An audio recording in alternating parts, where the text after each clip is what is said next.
அது ஒட்டுது பாஜக. அது அரசியலாக தான் பார்க்குறாங்க. அது கேவலப்படுத்தணும் பண்ணியிருக்காங்க. கேவலப்படுத்தணும் பாருங்க. அப்போ இது மாற்றம் கேவலம் இல்லையா? இவர் போஸ்டர் ஒட்டிக்கிறதுக்கு இவர் வீட்டு காசை செஞ்சு பஸ் ஸ்டாப் கட்டுறாரு. இன்னைக்கு உலக நாடுகளே திரும்பி பார்க்குதுன்னா அது பிஜேபி வந்ததுக்கு அப்புறம் தான். இன்னொன்று என்ன ஒரு பாயிண்ட் சொல்லுங்க. திரும்பி பார்க்குறது ஒரு பாயிண்ட் மதத்தை வச்சு அவன் அரசியல் பண்ணுறான்னா அவங்க தான் வச்சுக்கலாம் அவன் அரசியல் பண்ணுறான். ஓகே, மதத்தை வச்சு அரசியல் பண்ணுறது யார்? ஒரே ஒரு ஆள் தான். பிஜேபி தான் பண்ணுறாங்க. யாரு மதத்தை வச்சு அரசியல் பண்ணுறது? பிஜேபி தான் பண்ணுறாங்க. எல்லாம் மக்கள் மத்தியில் கருத்தாக இருக்கு. இப்படி பார்த்தா சோறு திங்கிறீங்களா இல்லை பீ திங்கிறீங்களான்னு கேட்டு வரான்.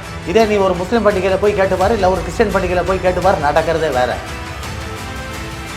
என்னுடைய கேள்வி என்ன, நாராயணர் திமுக விமர்சிக்கிற அளவுக்கு பாஜக விமர்சிக்க மாட்டாருங்க. அதாவது பாஜக விமர்சிக்கணும் அவங்களுடைய குறைகள் என்னன்னு என்கிட்ட சொல்லுங்க. நான் பதில் சொல்றேன். திமுக குறைகளை கொண்டு சொல்லிட்டே இருக்காங்களா? யாரு? அதாவது திமுக குறைகள் எல்லாத்துக்குமே, மாநிலத்துக்கு எல்லாத்துக்குமே தெரியும். இவங்களோட அட்மினிஸ்ட்ரேஷன் எப்படி இருக்குன்றத பாஜக தெரியாது.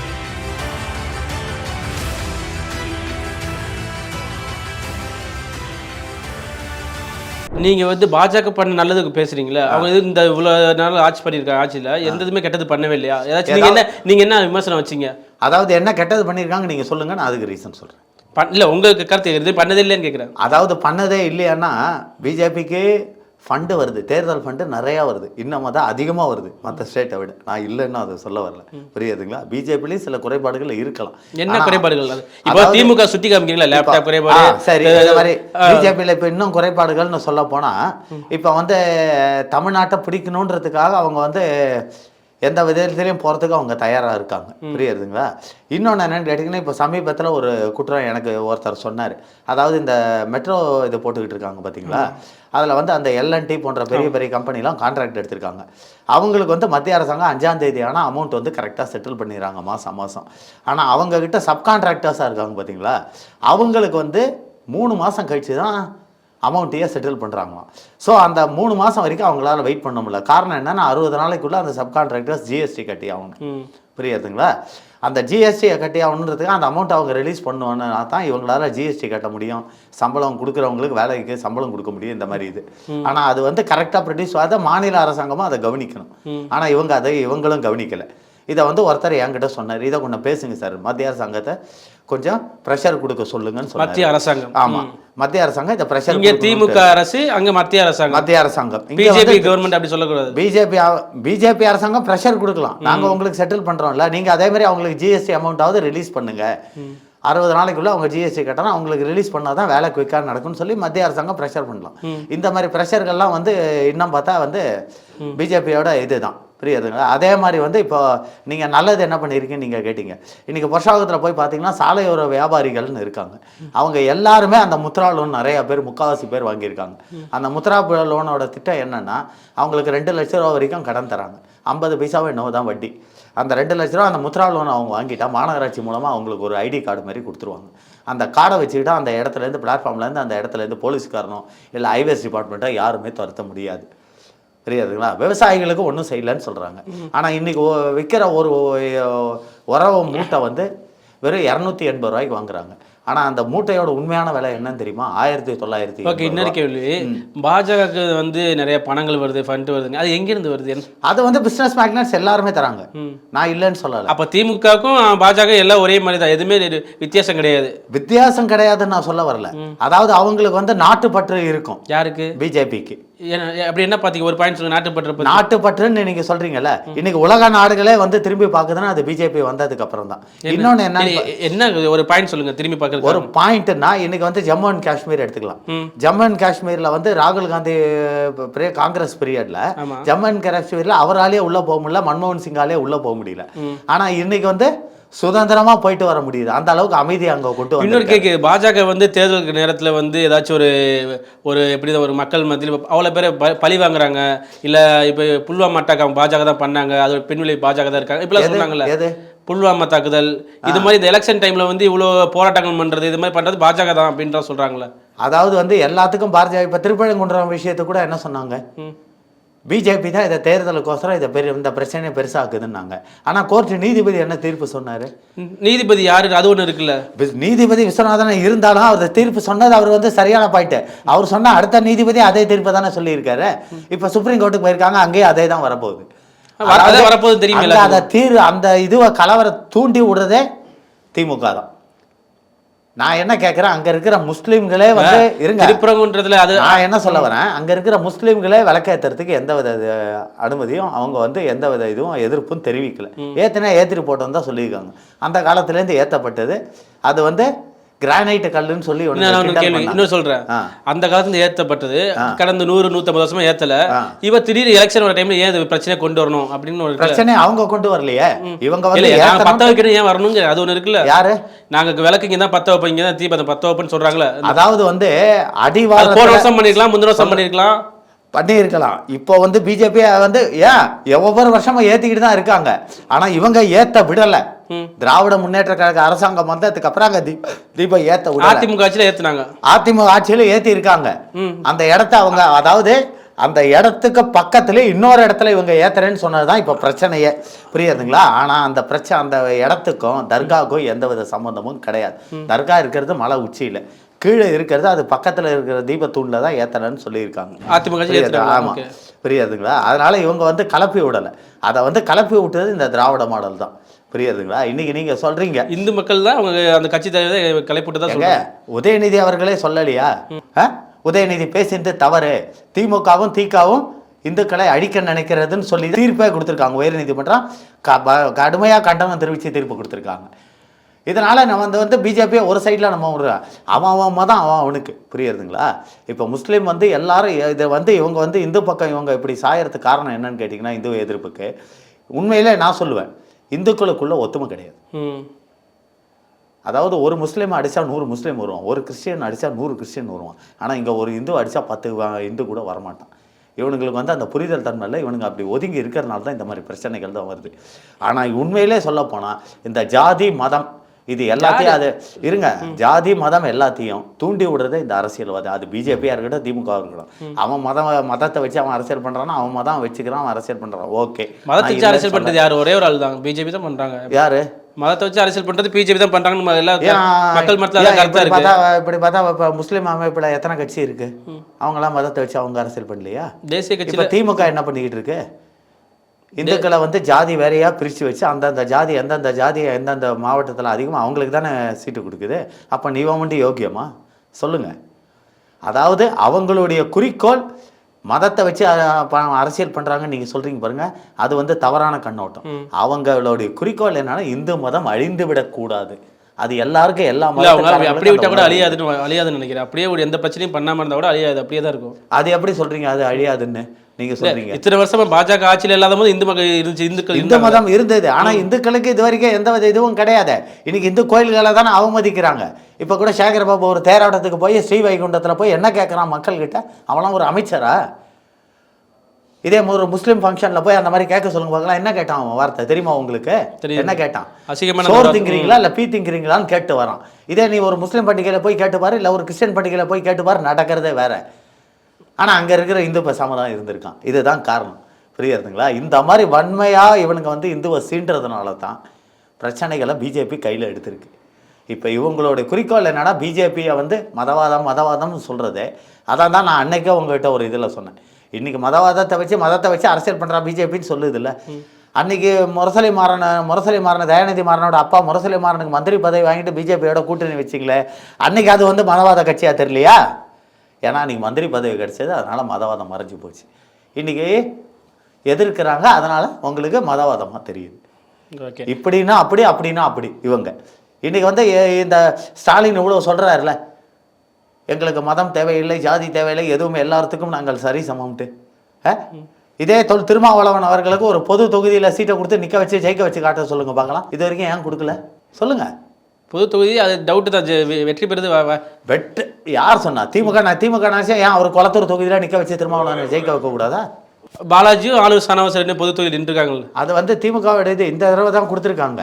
எஸ்எஸ் பாலாஜி என்ன யாருன்னு தெரியுமா உங்களுக்கு? அவர் எஸ்சி கிடையாது, அவர் வன்னியர் காஸ்ட்டை சேர்ந்தவர். அந்த இடத்துல வந்து வன்னியர் சமுதாய ஓட்டு அதிகமாக இருக்குன்றதுக்காக தான் அங்கே இருந்த ஏடிஎம்கே வேட்பாளர் ஆறுமுகத்தை எதிர்த்து இவருக்கு சீட்டை கொடுத்தது திருமாவளவன் அவர்கள்.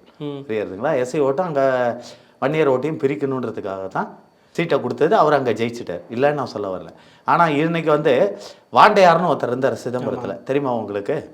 அவர் வந்து சிதம்பரத்தில் கொஞ்சம் வெயிட்டான பார்ட்டி.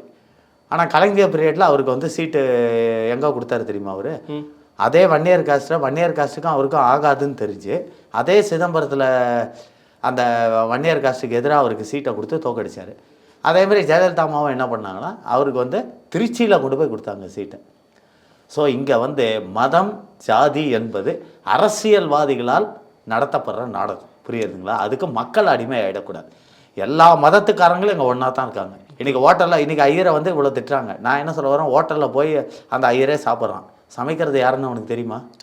தெரியாது இல்லையா? அங்கே இது பண்ணுறது பிளேட் எடுக்கிறது என்ன இதுன்னு தெரியுமா? தெரியாது. அப்படி அதை பார்க்குறவனா தான் இன்றைக்கி யாரும் அந்த மாதிரி பண்ணுறது கிடையாது. அன்றைக்கி வந்து ஒரு காலத்தில் கையில் தண்ணி ஊற்றினாங்க, இதெல்லாம் வந்து நடந்த சம்பவம் இல்லைன்னு சொல்ல. ஆனால் அந்த காலத்து மாதிரி இந்த காலத்தில் இருக்காங்களா? இன்றைக்கி இருக்கிற இளைஞர்கள் அப்படியே பழகுறாங்க.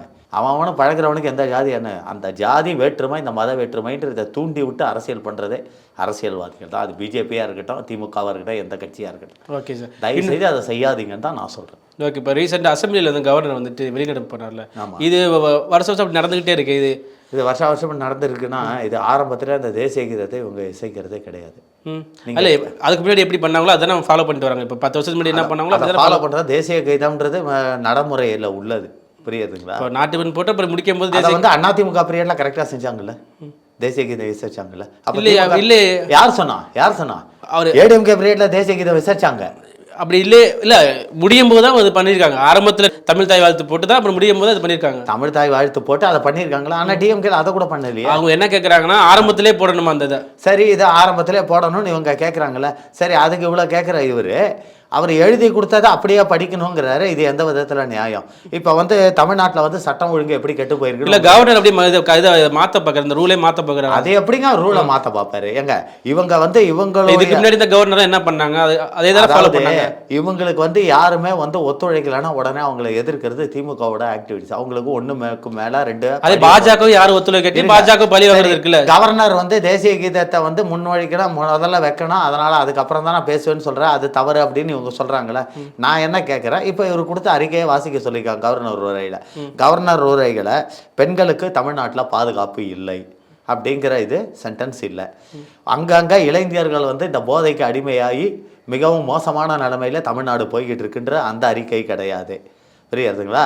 அதாவது தமிழ்நாட்டில் நடக்கும் இந்த அரசியல்வாதிகள் இவர்கள் செய்யும் ஊழல்களை பற்றின இதுவை வந்து எதுவுமே கிடையாது. இப்படி வந்து சட்டம் ஒழுங்கு சீர்கேடு, போலீஸ் துறையே அவங்க கையில் இல்லை. போலீஸ் துறையே இல்லாத மாதிரி இப்போ கூட சமீபத்தில் சொன்னார், நீங்களே கேள்விப்பட்டிருப்பீங்க, போதைப் பொருள் ஒழிப்பதற்கு மத்திய அரசாங்கம் நடவடிக்கை எடுக்க வேண்டுமா? மத்திய அரசாங்கம்னா அப்புறம் போலீஸ் துறையை இவர் ஏன் கையில் வச்சிருக்காரு? மத்திய அரசாங்கத்தை கொடுத்துட வேண்டியதானே கேட்குறேன். மத்திய அரசாங்கம் நடவடிக்கை எடுக்குன்னு பார்க்குறீங்களா? மத்திய அரசு எடுக்குமா சார்? முதல்ல மாநிலம் ஏன் சார்? ஜெயலலிதா இருக்கும்போது எப்படியா சார் இருந்தது லா அண்ட் ஆர்டரு? அந்த அம்மா கைக்குள்ளே வச்சிருந்தது லா அண்ட் ஆர்டரு. போலீஸ்காரனை கண்டா ரவுடியெல்லாம் பயந்தான். இன்றைக்கி அப்படி கிடையாது. ரவுடியை கண்டு போலீஸ்காரன் வந்து உள்ளே போய் பூந்துக்கிற நிலைமை கொண்டு வந்திருக்காரு இவர். ஒரு சாதாரண எஸ்ஐயை நான் அன்றைக்கே சொன்னேன், பிட்பாக்கெட் அடிக்கிறோம் போய் ஒரு எஸ்ஐயை மிரட்டுறான், அடிச்சிருவியான்ட்டு. அந்த அளவுக்கு லா அண்ட் ஆர்டர் இவங்க வச்சுருக்காங்க, புரியுதுங்களா? இந்த மாதிரி விஷயங்களை வந்து அந்த கவர்னர் உரையில் இவங்க செலுத்தாத காரணம் என்ன? அதை சொல்ல முடியுமா ஸ்டாலினால? சரி, நீ தேசிய கீதத்தை இவ்வளவு பிரச்சனை. சரி, இதே பாஜக கூட்டணி ஜெயிச்சுச்சுன்னா இத மாதிரி குறைகளை சொல்ல அதிமுக வந்துச்சுன்னா இந்த கவர்மெண்ட்ல இப்படி நடக்குதுலாம் சொல்ல வாய்ப்பு இருக்கா? நிச்சயமா வாய்ப்பு இருக்கு. அதுக்கு சொல்லுவாங்க கவர்னர் வந்து அதிமுக எங்க கூட்டணி வந்து இப்படி நடந்து வாசிப்பாரு. வந்து அதிமுக ஒத்துக்கொள்ளவில்லை என்றால் நிச்சயமாக பிஜேபியில் இருக்கிற எம்எல்ஏக்கள் நிச்சயமாக இதை தட்டி கேட்பார்கள். அது எப்படி கேட்பாங்க? நிச்சயமா கேட்பாங்க. பிஜேபியோட கான்செப்ட் ஒன்று தெரிஞ்சுக்கோங்க. அவங்க எதிர்கட்சியாக உட்காந்துன்னா பதவிக்கோசரம் அவங்க ஒன்றும் உட்காரல. அவங்களுடைய கான்செப்டே முதல்ல எதிர்கட்சியாக உட்காந்துட்டு அடுத்தது ஆளுங்கட்சியாக உட்காரணுன்ற ஒரே கான்செப்டில் தான். ஸோ அவங்களுடைய மூவ் வந்து இந்த 20 சீட் கிடச்சாலும் சரி, 25 சீட் கிடச்சாலும் சரி, ஜெயிச்சு உள்ளே நம்ம போகணும், நம்ம எதிர்த்து கேள்வி கேட்கணும், அடுத்த தடவை நம்ம பிஜேபியை இங்கே கொண்டு வரணுன்ற ஒரே ஒரு எய்ம் தான். இதை வந்து இங்கேன்னு இல்லை, எல்லா மாநிலத்திலும் அப்படி தான் பண்ணியிருக்காங்க. இப்போ சமீபத்தில் பீகாரில் பார்த்திங்கன்னா வெற்றி என்ன, அப்புறம் இதில் பார்த்திங்கன்னா இப்போது கேரளாவில் திருவனந்தபுரம் நகராட்சியே பிடிச்சிருக்காங்க. அப்போ கம்யூனிஸ்ட் ஆண்ட கோட்டை அதையே பிடிச்சிட்டாங்க.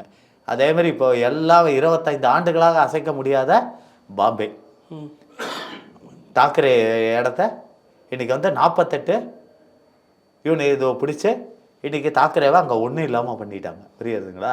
இவங்களோட இது அதுதான். அதனால் வந்து பிஜேபியை வந்து குறை இருக்கலாம், இல்லைன்னு நான் சொல்ல வரல. எல்லா அரசியல்லையும் எல்லா கட்சியிலையும் குறை இருக்குது. ஆனால் அவங்க செய்கிற நல்லதை நீங்கள் ஏன் எடுக்க மாட்டேங்க? அவங்க கேட்குற கேள்விகளுக்கு இவங்க ஏன் பதில் சொல்ல மாட்டேங்கிறாங்க? அதான் என்னுடைய கேள்வி. என்னுடைய கேள்வி என்ன, நாராயணன் அவர்கள் வந்து திமுக விமர்சிக்கிற அளவுக்கு பாஜக ஏன் விமர்சிக்க மாட்டாருங்கிறதா கமல் மக்களுடைய கேள்வி. உங்கள் வீடியோ பார்க்குற அடுத்த கேள்வியும் அதுதான். அதாவது பாஜக விமர்சிக்கணும், அவங்களுடைய குறைகள் என்னன்னு என்கிட்ட சொல்லுங்க, நான் பதில் சொல்ல. திமுக குறைகளை கொண்டு வந்து சொல்லிட்டே இருக்காங்களா யாரு? அதாவது திமுக குறைகள் வந்து எல்லாத்துக்குமே, மாநிலத்துக்கு எல்லாத்துக்குமே தெரியும் இவங்களோட அட்மினிஸ்ட்ரேஷன் எப்படி இருக்குன்றத. பாஜக தெரியாதுங்களா? இன்னைக்கு வந்து ஸ்டாலின் அவர்கள் தெருவா எல்லா பஸ் ஸ்டாப்பா இருக்கட்டும், எந்த நலத்திட்டமா இருக்கட்டும், உடனே அவர் போட்டோ அப்பா போட்டோ வைக்கிறாருல.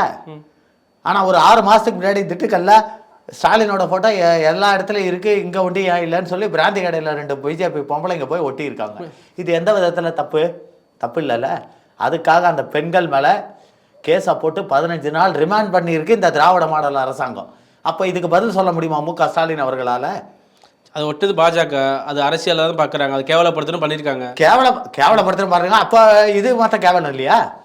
இவர் போஸ்டர் ஒட்டிக்கிறதுக்கு இவர் வீட்டு காசை செஞ்சு பஸ் ஸ்டாப் கட்டுறாரு. மக்கள் வரி பணத்தில் கட்டப்பட்ட பேருந்து நிலையம் தான் ஓட்டணும். அது ஸ்டாலின் இல்லை, எடப்பாடி இல்லை, பிஜேபியாக இருக்கட்டும், அவங்க பேரை போட்டுக்கிறதுக்கு அவங்களுக்கு எந்த உரிமையும் கிடையாது. ஏன்னா அவங்க வீட்டு காசை கொண்டு வந்து அவங்க நல்ல திட்டங்கள் செய்யலை.